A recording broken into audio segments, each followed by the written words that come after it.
देखती आंखों और सुनते कानों को मोहम्मद इमरान का सलाम पहुंचे। अस्सलाम वालेकुम।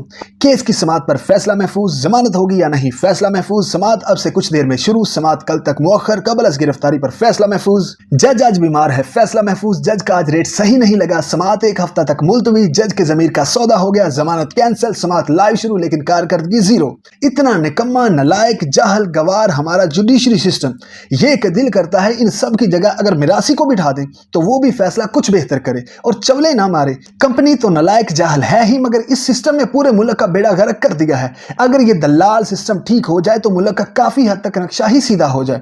मुझे ये समझ नहीं आता कि इन बकाऊ दलाल नलायक काजियों को हमारे मुल्क की अवाम पर मुसल्लत कौन करता है। हमारे मुल्क की तबाही का जाहल कंपनी के बाद इन बगौड़ों का किरदार है और जाहल अवाम बस तमाशा देखती है। जुल्म बढ़ता जा रहा है, गरीब को सजा फौरन दे दी जाती है और अमीर लोग कानून जज सब जेब में रखकर फिरते हैं। लानत शदीद तरीन ऐसे सिस्टम और ज़मीर फरोश जजों पर।